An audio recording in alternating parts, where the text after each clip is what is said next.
Objective 5. Determine the sample size necessary for estimating a population mean within a given margin of error.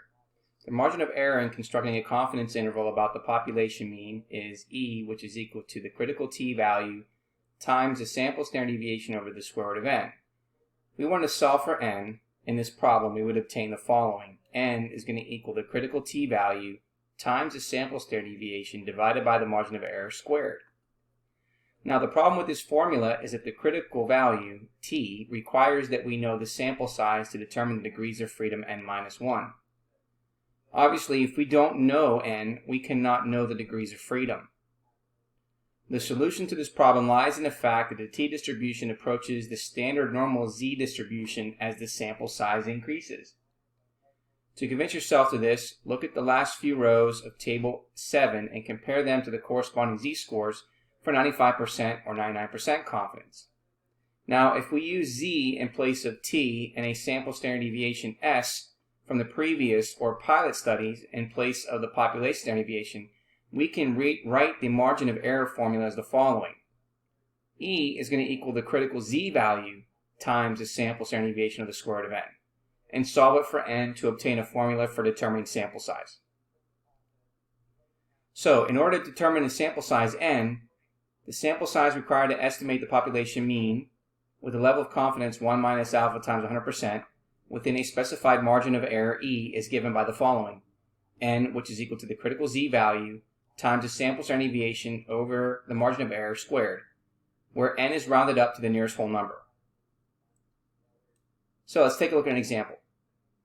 Determine the sample size. We again consider the problem of estimating the miles per gallon of a 2011 Ford Focus. How large a sample is required to estimate the mean miles per gallon within 0.5 miles per gallon with 95% confidence? And note that the sample standard deviation that we found in that example was 2.92 miles per gallon. So the first thing we need to do is we need to determine the level of confidence. So with the level of confidence, remember that the following. We take alpha, which is 100% minus 95%, which is equal to 5%, which is equal to 0.05. Now keep in mind here, we're looking for the critical z value. So 0.05 divided by 2 gives us the critical value of the area to the right of 0.025, which is 1.96. Next, we want to determine what is the margin of error.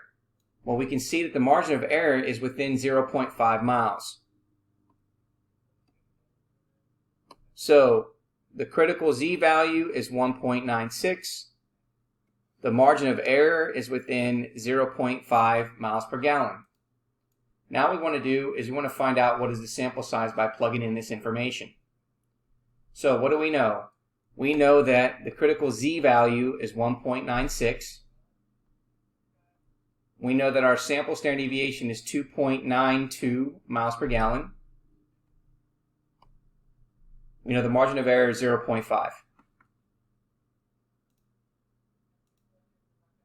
So if we take 1.96, multiply it by 2.92, divide that by 0.5, and then square it, it's going to give us 131.02.